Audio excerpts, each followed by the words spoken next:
As is so often said in true crime content, the field of forensics is rapidly growing and developing.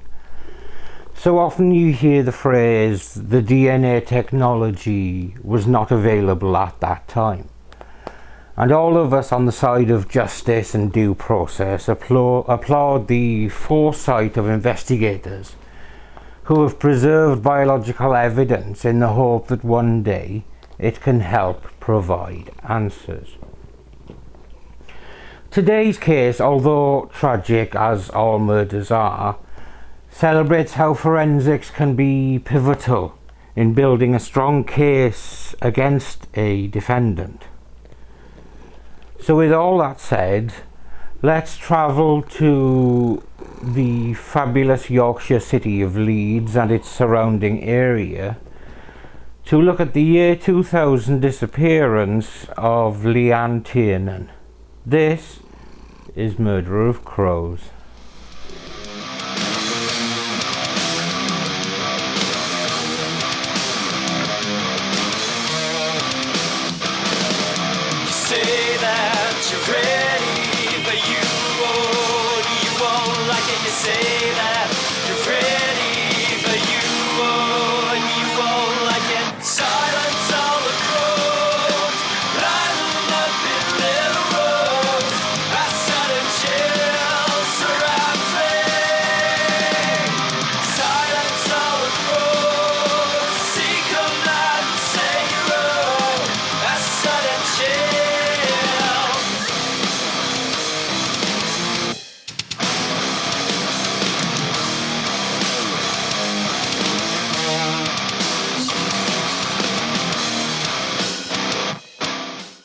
In November of 2000, two schoolgirls from Leeds were enjoying a shopping trip to Leeds city centre to buy Christmas presents.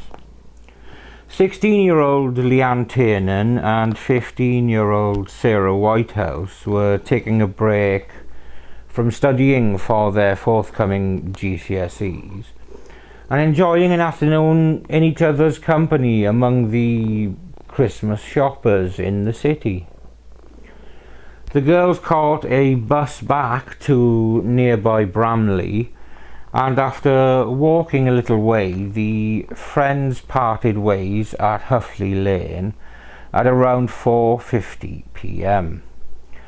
This was near Sarah Whitehouse's home, and Leanne was taking a pathway through some wooded scrubland called Huffley Gill, a path she had taken many times before. A few minutes after getting home, Sarah phoned Leanne's home to make sure her friend had gotten home safely, and was alarmed to learn that Leanne had not returned home. Starting to feel concerned, Leanne's mother, Sharon, tried calling Leanne's mobile phone at 5:20 p.m. to see where she was. But the phone just continued to ring and ring and ring for some time until the call was eventually dropped. When she tried again, this time the phone rang only 4 times before being cut off. After around an hour of frantic worries, just hoping Leanne would come through the door, Sharon reported Leanne as missing to the police at 7 p.m. Leanne Tiernan was born on the 27th of September 1984 to Sharon Hawkhead and Michael Tiernan. By the time she was a teenager, her parents were divorced and she lived with her mother and her older sister, Michelle.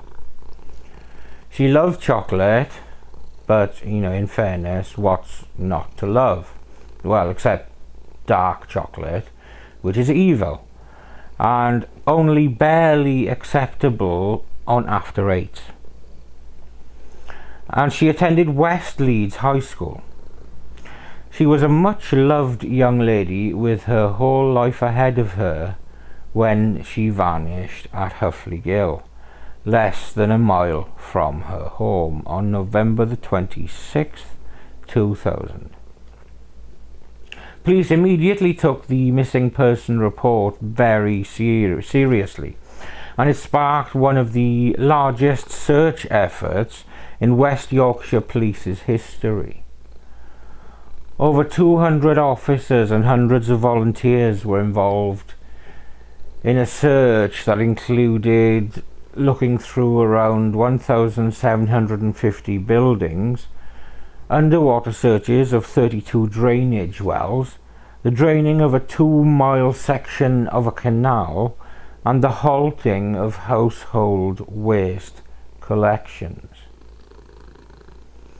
The police designated her likely route home as Red Route, and the search was expanded out from there.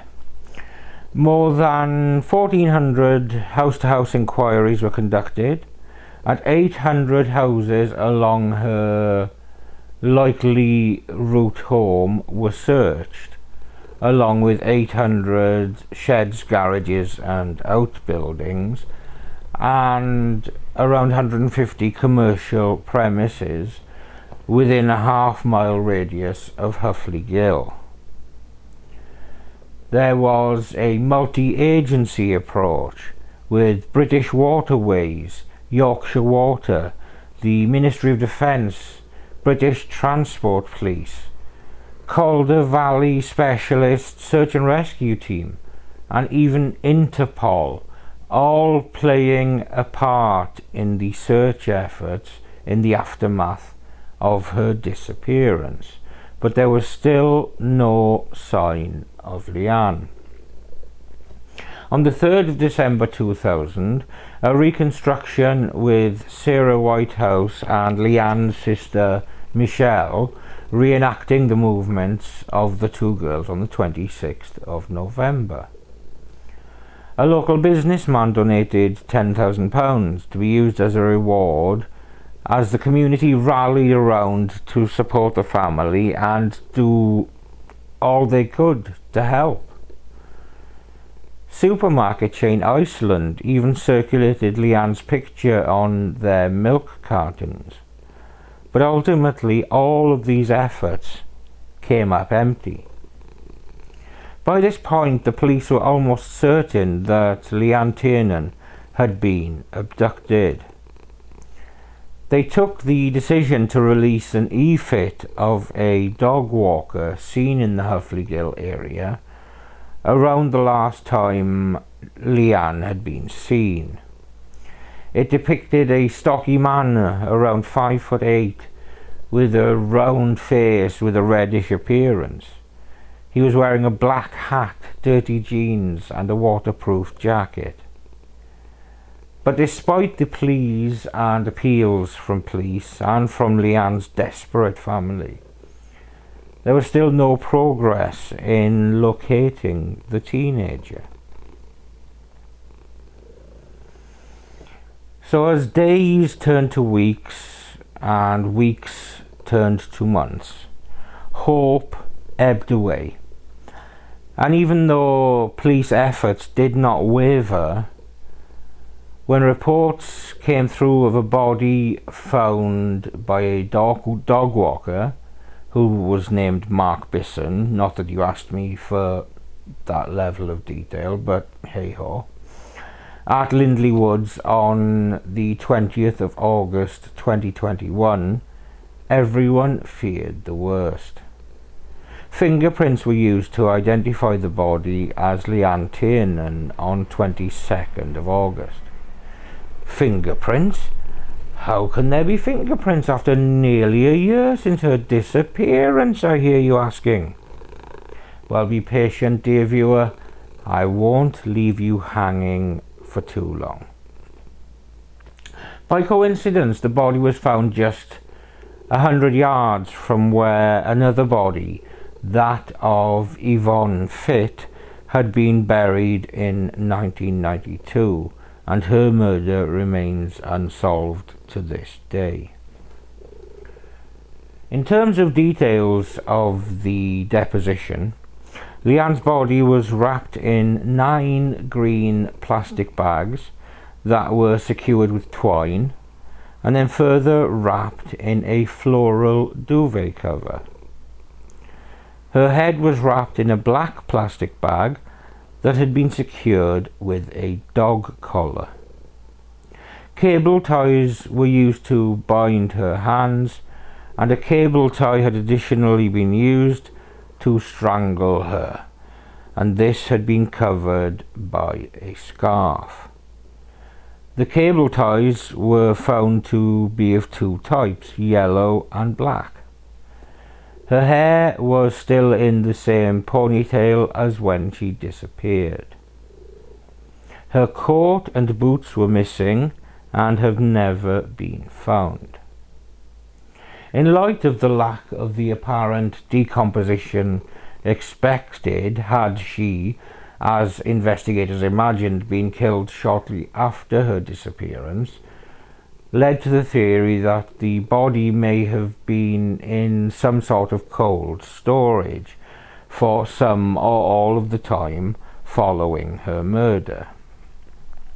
With this in mind, a cryobiologist with expertise in the effects of freezing and thawing on biological tissue analysed samples taken from Leanne's body and stated that in all likelihood her body would have been frozen for some time after her murder.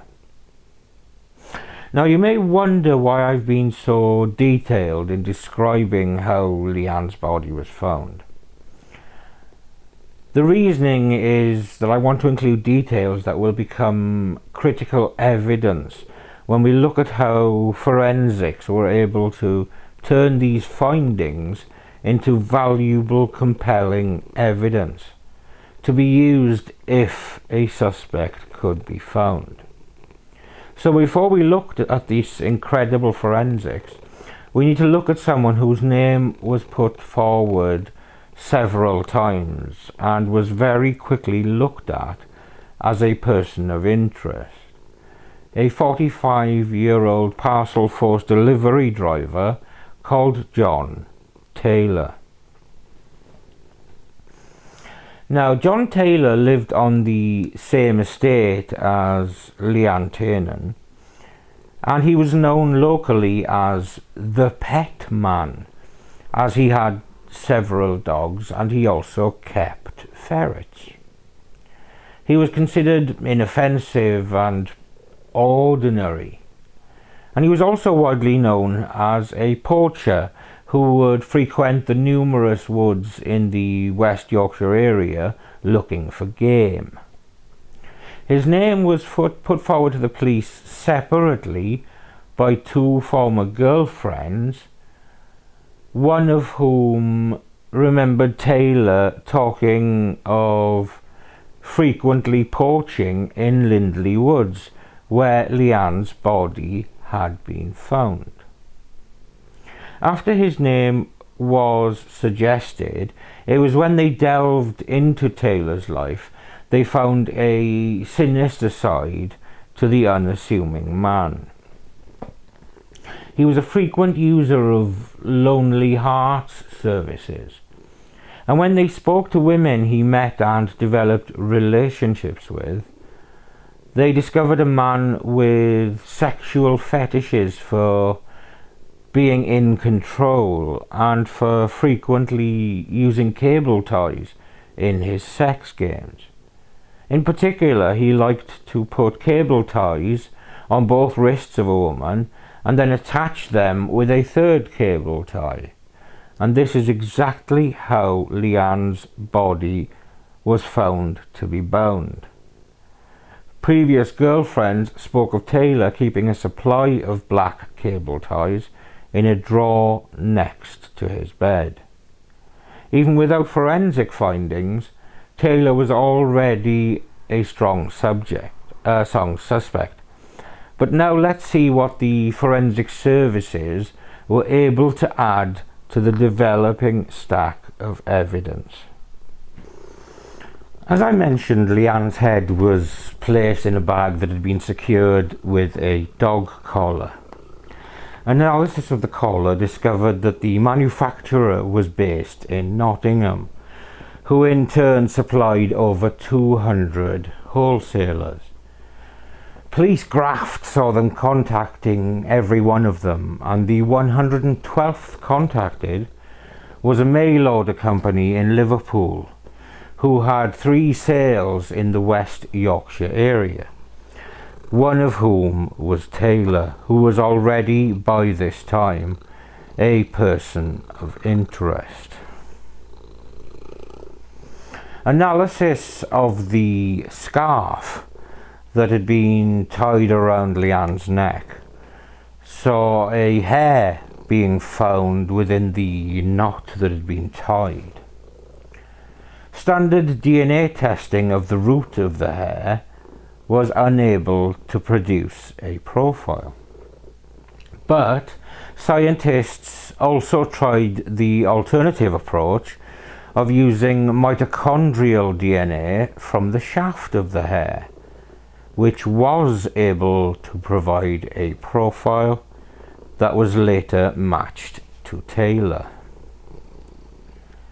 Analysis of the twine used to secure the plastic bags that wrapped Leanne's body led to the discovery that the twine was of a very unusual type. It was only made by a company in Dorset who almost exclusively sold it to the Ministry of Defence, but had released a one-off batch for use in rabbit catch nets, and this twine matched twine that was found in Taylor's property. The yellow cable ties that were used in securing Leanne were produced in Italy, almost exclusively for the Royal Mail, and Taylor was a delivery driver for Parcel Force, which is a subsidiary of Royal Mail. Yellow cable ties of the same type were found in Taylor's property. Also, the same type of green plastic used to wrap Leanne's body was also found at Taylor's home. Red fibres were found on Leanne's body, and when analysed by forensic services, they were found to be quite distinctive due to the manner in which the fibres had been dyed. While Taylor had removed and destroyed all carpet from his property, presumably in an attempt to dispose of incriminating evidence, matching fibres were still found on loose nails in some of the floorboards. So fuck you, Taylor. And as a further in-your-face for Taylor, a forensic pollen analysis placed Leanne in Taylor's garden shortly before her murder due to the pollen found in her respiratory system and on her skin and hair. In a first for a British criminal investigation, dog hairs that were found on Leanne's body were sent to specialists in Texas, who managed to produce a partial canine profile. Unfortunately, Taylor's dog had died before the results were ready, so no match could be tested, but it was another step forward for the forensic services. Realising that he was beyond fucked, Taylor eventually admitted abducting Leanne, but claimed that the death was an accident. They always do, don't they? In a remarkable admission of how little care he had for his victim, Taylor said that after Leanne was dead, he hid her body underneath pallets in his garden, then later hid her body inside his sofa. What an absolute monster. On the 15th of February 2002, Taylor entered a plea of guilty to the abduction of Leanne Tiernan. And on 8th of July 2002, the first official day of the trial at Leeds Crown Court, he entered a guilty plea for the murder. He was sentenced the same day, with Judge Astill stating, "After the death of this girl at your hands, you wanted sexual deviancy with a girl of similar age. That not only demonstrates how dangerous you are, but demonstrates your lack of remorse. Not by chance were you in this area. You were not acting on impulse. You chose a secluded place and a vulnerable young girl who suited your purposes. This was as cold and calculating as can be imagined. You are a dangerous sexual sadist. Your purpose in kidnapping this young girl was so that you could satisfy your perverted cravings. The suffering you caused her and the suffering you continue to cause those who loved her simply cannot be measured. You must expect to spend the rest of your life in custody."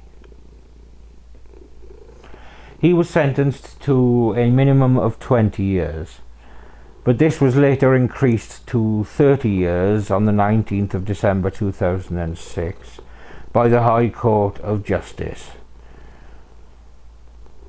And while this stopped short of a whole life order, Justice Openshaw was clear in stating that despite having to set a minimum term because of sentencing guidelines, he was not advocating that Taylor be released after this time had been served.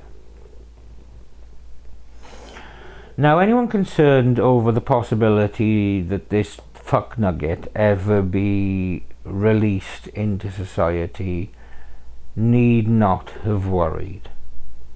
Now that his DNA was in the system, the police set about going through unsolved rapes and assaults in the area. And for a series of rapes and assaults, Taylor was given a whole life order on the 26th of October 2018. He is serving his sentence at HMP Wakefield. So there ends the painfully tragic case of the murder of Leanne Tiernan. She was just 16 years old when she was abducted and ultimately strangled by a complete piece of shit. It took nearly 20 years, but he eventually got the whole life order he deserved. But the significant efforts of the forensic services in this case need to be applauded for providing the wealth of evidence against this selfish bastard. This video is of course dedicated to the memory of Leanne Tiernan and to her family and friends. Death is always difficult to deal with, but when that death is violent and beyond one's control, it is especially tragic and senseless. Thank you for watching another episode of Murder of Crows. I'm Steve. Ginger Purr Monster as usual is Samson, and we will see you when we see you.